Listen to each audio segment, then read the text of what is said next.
প্রবক্তা ইশাইয়ার গ্রন্থ থেকে পাঠ 1 অধ্যায় এবং 2 অধ্যায়। জুদার রাজা উজ্জিয়া, যোথাম, আহাজ ও হেজেকিয়ার আমলে আমোসের পুত্র ইসাইয়া দিব্য দর্শনে জুদেয়া ও জেরুসালেমের বিষয়ে যা জানতে পেরেছিলেন এ তারই বিবরণ। ওগো আকাশ শোনো, ওগো পৃথিবী কান পেতে শোনো। স্বয়ং ভগবানই এ কথা বলছেন, আমার ওই সন্তানদের আমি তো মানুষ করেছি, লালন পালন করেছি, আর ওরাই কিনা আমার বিরুদ্ধে আজ বিদ্রোহ করেছে। বলদও চিনতে পারে কে তার মালিক, গাধাও জানে তার জন্যে প্রভুর রাখা জাপ পাত্রটি কোথায় রয়েছে। ইসরায়েল কিন্তু কিছুই জানে না। আমার আপন জাতির ওই মানুষেরা কিছুই বোঝে না। হায় পাপী জাতির মানুষেরা, রাশি রাশি অপরাধে অপরাধী ওই দেশের মানুষেরা। হায় অপকর্মার জাত, হায় যত ভ্রষ্ট সন্তান। ওরা তো ভগবানকে পরিত্যাগ করেছে। ইসরায়েলের সেই পবিত্র জন যিনি, ওরা তাকে তো উপেক্ষাই করেছে। মুখ ফিরিয়ে চলেই গেছে ওরা। তোমরা এই যে এখনো অবিশ্বস্তই হয়ে আছো, বলো তোমাদের আর কোথায় আঘাত হানবো আমি? এমনিতেই তো তোমাদের সারা মাথায় আঘাতের ক্ষত, তোমাদের সারা অন্তরটা ব্যথায় পীড়িত। পা থেকে মাথা পর্যন্ত তোমাদের কোনো অঙ্গই তো অক্ষত নেই। তোমাদের সারা গায়ে শুধু কালশিটের দাগ, শুধু দগদগে ঘা, সদ্য রক্ত ঝরা কত আঘাতের ক্ষত, যা পরিষ্কার করাই হয়নি, যা বাধাও হয়নি, মলম লাগিয়ে জুড়িয়ে দেওয়া হয়নি যার জ্বালা। তোমাদের দেশ জুড়ে ধ্বংসের স্তব্ধতা, তোমাদের শহরগুলো পুরো ছাই হয়ে গেছে। তোমাদের চোখের সামনে বিদেশি মানুষেরা গ্রাস করছে তোমাদেরই জমি। চারদিকে ধ্বংসেরই স্তব্ধতা। বিদেশি মানুষেরা অমন প্রলয় কাণ্ড ঘটিয়ে দিতে পারে। সিওনের কন্যা এখন একা পড়ে আছে, যেন আঙুর ক্ষেতের মাঝখানে পাহারার ঘর, যেন শস্য ক্ষেতের মাঝখানে রাতের চালাঘর, যেন অবরুদ্ধ একটি নগরী। বিশ্বপতি ভগবান যদি না আমাদের জন্য রাখতেন এমন কয়েকজনকে যারা প্রাণে বেঁচে গেছে, তাহলে আমাদের তো দশা হতো সদমেরই মতো, আমাদের অবস্থা হতো গামুরারই সমান। শোনো সদমের শাসকেরা, ভগবানের বাণী শোনো। শোনো গামুরার মানুষেরা, আমাদের ঈশ্বরের শিক্ষাবাণী কান পেতেই শোনো। স্বয়ং ভগবান এই কথা বলছেন, তোমাদের ওই যে অসংখ্য বলিদান আমার কাছে কি বা মূল্য তার? যত মেষের পূর্ণাহুতি আর নধর যত পশুর চর্বি, এসব দেখে দেখে অরুচি ধরেছে আমার। বৃষ, ছাগ বা মেষ শাবকের রক্ত, আমি তো ওসব কিছু চাই না। যখন তোমরা আমার সামনে আসো, তখন আমার এই মন্দির প্রাঙ্গণে ওইসব পশুর পায়ের শব্দ তোমাদের কেই বা শোনাতে বলেছে? না, ওইসব অসার নৈবেদ্য আর এনো না কখনো। ওই ধুনোর ধোয়া আমার জঘন্যই লাগে।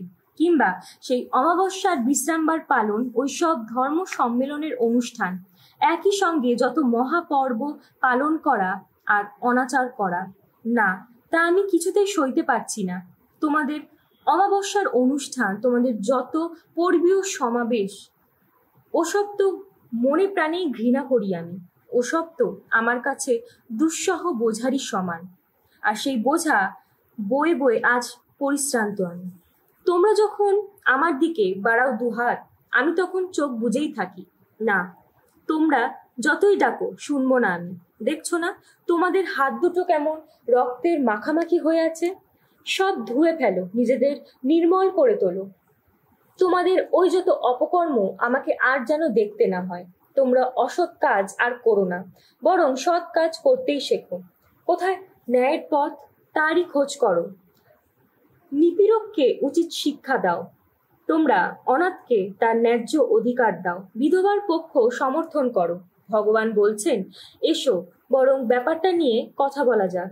জেনে রাখো, তোমাদের পাপ যদি সিঁদুর লালও হয়, তা কিন্তু শুভ্র হয়ে উঠবে তুষারেরই মতো। তেমনি যদি রক্ত লালও হয়, তা কিন্তু হয়ে উঠবে পশমেরই মতো। তোমরা যদি আমার কথা মানতে রাজি হও, তাহলে এই পৃথিবীতে সেরা যা কিছু জন্মায় তোমরা তাই খেতে পাবে। কিন্তু যদি রাজি নাই হও, যদি তোমরা অবাধ্যই হও, তাহলে খড়গের মুখে পড়ে মরবেই তোমরা। ভগবান নিজেই কথা বলেছেন। এ কি হলো যে নগরী একদিন এত বিশ্বস্ত ছিল, সেই কিনা এখন গণিকা হয়েছে? যে নগরীতে একদিন ন্যায় নীতির পূর্ণ মর্যাদায় ছিল, ধর্মিষ্ঠতার ছিল অধিষ্ঠান, এখন সেই নগরী কিনা যত খুনির আস্তানা। জেরুসালেম তোমার সমস্ত রূপখাদ হয়ে গেছে, তোমার সুরায় মিশেছে কত জল, তোমার নেতৃজনেরা আজ হয়েছে বিদ্রোহী, যত দস্যুরি দোসর। তারা সবাই ঘুষের কাঙাল, উপহার পাবার জন্যে কত লোভী তারা। কোনো অনাথ তাদের কাছে পায় না সুবিচার, কোনো বিধবা তাদের সামনে নিজের কথা বলবার সুযোগই পায় না। তাই স্বয়ং প্রভু বিশ্বপতি ভগবান যিনি, ইসরায়েলের সহায় সেই শক্তিধর যিনি, এই কথা ঘোষণা করেছেন তিনি। ও এবার ওই শত্রুদের উৎপাত থেকে রেহাই পাবো আমি, ওই আমার বিরোধী যারা তারা উচিত শাস্তি পাবে। জেরুসালেম আবার তোমার বিরুদ্ধে যা করবার তাই করব আমি, যেন খাদ দিয়েই বের করে দেব আমি তোমার যত খাদ, তোমার ভেতরকার সব ময়লা দূর করে দেব। তোমার বুকে আবার সেই প্রাচীনকালের মতোই বিচারকদের উত্থান ঘটাবো আমি, সেই প্রথম যুগের মতোই পরামর্শদাতাদের উত্থান ঘটাবো। আর সবাই তখন ধর্ম নগরী, বিশ্বস্ত নগরী বলে ডাকবে তোমায়। সিয়ন সেদিন নিজের ন্যায়নিষ্ঠার জন্যেই মুক্তি পেয়ে যাবে। সেখানকার যেসব মানুষ মন ফিরিয়েছে, নিজেদের ধর্মিষ্ঠতার জন্যেই তারা মুক্তি পেয়ে যাবে। কিন্তু বিদ্রোহী পাপী যারা, তারা তো সবাই মিলে চূর্ণ বিচূর্ণই হবে।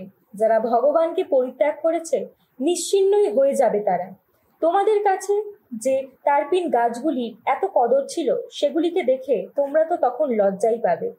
যেসব উপবনকে তোমরা তখন স্বতন্ত্র মর্যাদা দিতে, সেগুলিকে দেখে তোমাদের মাথা হেঁট হয়ে যাবে। সেদিন তোমাদের দশা হবে শুকনো পাতা তারপিন গাছেরই মতো। বলবান যারা শনের দড়ির মতো হয়ে যাবে তারা, তাদের হাতে গড়া ওই সব কিছু আগুনের ফুলকি হয়ে যাবে। দুই একসঙ্গে জ্বলে উঠবে দাউ দাউ করে, নিভিয়ে দেওয়ার মতো কেউই থাকবে না তখন। একদিন দিব্য দর্শনে আমোসের পুত্র ইসাইয়া জুদেয়া ও জেরুসালেমের বিষয়ে এই দৈববাণী শুনতে পেলেন। সেই অনাগত দিনগুলিতে এমনই ঘটবে। ভগবানের আবাসটি যে পর্বতে রয়েছে তা সমস্ত গিরি পর্বতের ওপর সংস্থিত থাকবে, সমস্ত পাহাড়ের উপর মাথা তুলে দাঁড়াবে। সকল জাতি স্রোতের মতো আসবে সেখানে। বহু দেশের মানুষ এগিয়ে যেতে যেতে বলবে তখন, চলো আমরা গিয়ে উঠি ভগবানের পর্বতে, যাই জাকবের ঈশ্বরের আবাসে।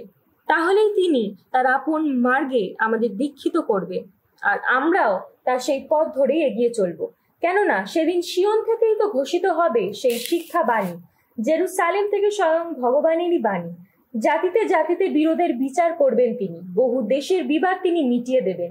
তারা তাদের যত তলোয়ার পিটিয়ে পিটিয়ে করবে লাঙলের ফলা, যত বর্ষাকে করবে ছাটারি, তখন এক জাতি আর অন্য জাতির বিরুদ্ধে তলোয়ার উঁচিয়ে দাঁড়াবে না, রণকৌশল আর শিখবে না কখনো।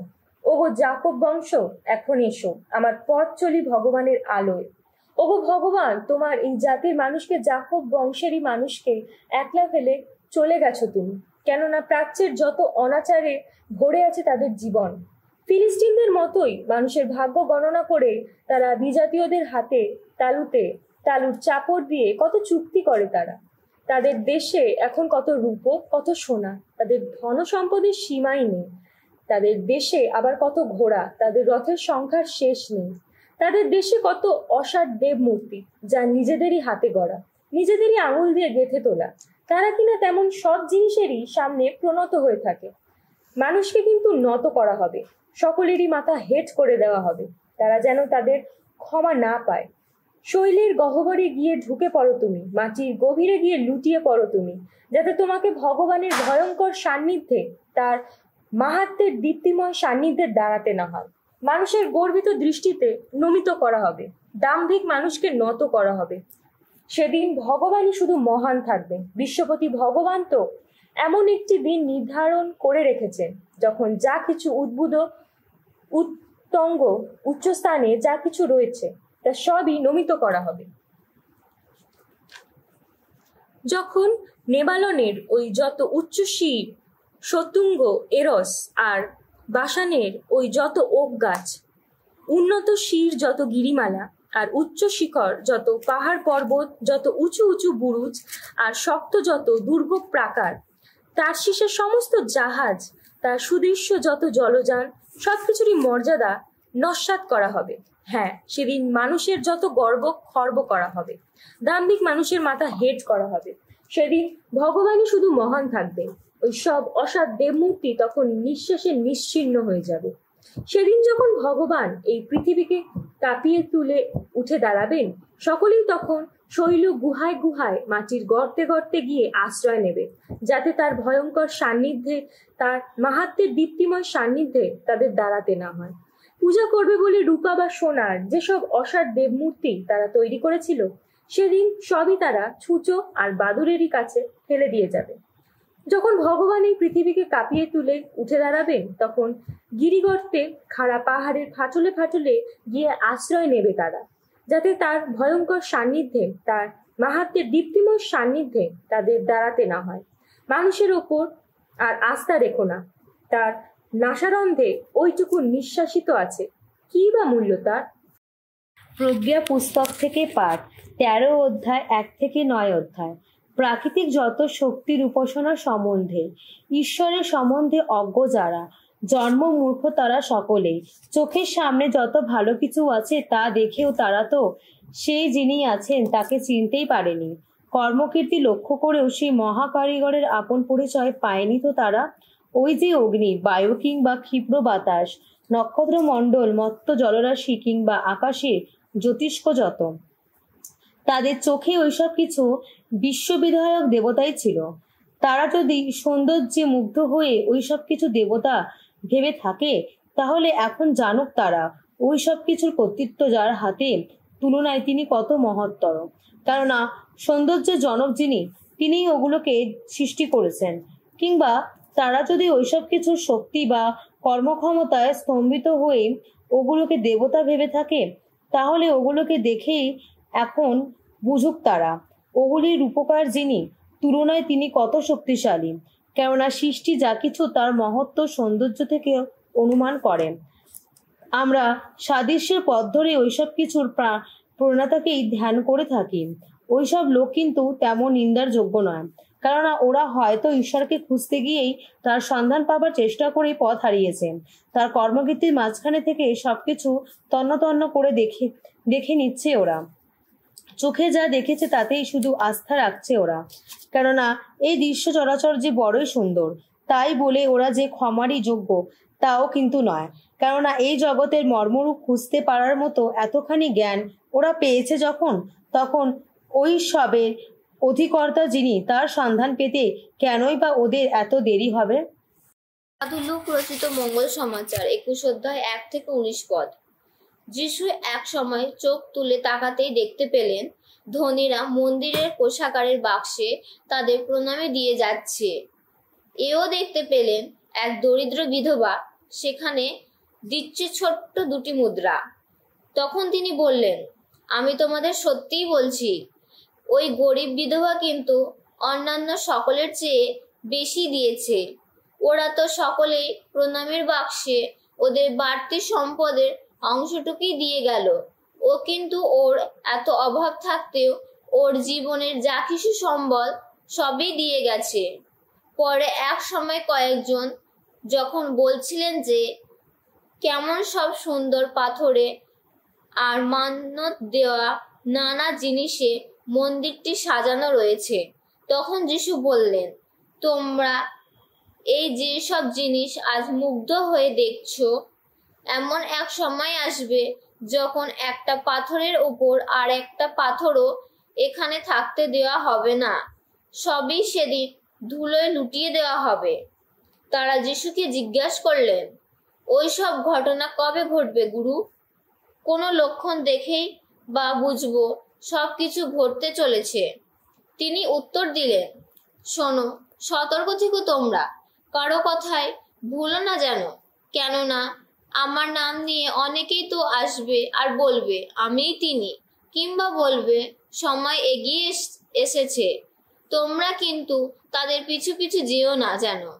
তেমনি তোমরা যখন নানা যুদ্ধ ও বিপ্লবের কথা শুনতে পাবে, তোমরা তখন ভয় পেও না যেন। ওসব অবশ্য আগে ঘটবে, কিন্তু সেই শেষ যে তখনই ঘটবে তা নয়। যিশু বলতে লাগলেন, এক জাতির বিরুদ্ধে অন্য জাতি, এক রাজ্যের বিরুদ্ধে অন্য রাজ্য যুদ্ধ শুরু করে দেবে। প্রচণ্ড ভূমিকম্প আর নানা জায়গায় দুর্ভিক্ষ ও মহামারী দেখা দেবে, আর আকাশের বুকে দেখা যাবে ভয়ঙ্কর সব দৃশ্য, আশ্চর্য যত অলৌকিক নিদর্শন। তবে ওই সব কিছু ঘটবার আগে লোকেরা কিন্তু তোমাদের গ্রেপ্তার করবে, নির্যাতন করবে। তারা তোমাদের তুলে দেবে সমাজগৃহের কর্তৃপক্ষের হাতে, পুড়ে দেবে কারাগারে। তারা তোমাদের এনে দাঁড় করাবে নানা রাজা ও শাসনকর্তারই দরবারে। এই সব কিছু তারা করবে তোমরা আমার অনুগামী বলেই, আর তাতে তোমরা তো সত্যের সপক্ষে সাক্ষী দেবারই সুযোগ পেয়ে যাবে। তাই মনে মনে এই সংকল্প নাও যে তোমরা কিভাবে তখন আত্মপক্ষ সমর্থন করবে তা আগে থেকে তোমরা ঠিক করে রাখবে না, কেননা আমি তখন নিজেই তোমাদের এমন কথা বলার ক্ষমতা ও এমনই জ্ঞান দেব যার সামনে তোমাদের শত্রুরা কেউ দাঁড়াতে পারবে না, যার বিরুদ্ধে তারা কোনো যুক্তি দেখাতেই পারবে না। সেদিন কিন্তু তোমাদের বাপ মা ভাই বোন আত্মীয় স্বজন বন্ধু বান্ধব তোমাদের শত্রুর হাতেই তুলে দেবে। এমনকি সেদিন তোমাদের কয়েকজনকে মেরেও ফেলা হবে। তখন আমার জন্য তোমরা হয়ে উঠবে সকলেরই ঘৃণার পাত্র, কিন্তু তবুও তোমাদের মাথার এক গাছে চুলও নষ্ট হবে না। তখন তোমাদের কর্তব্য নিষ্ঠাই তোমাদের রক্ষা করবে।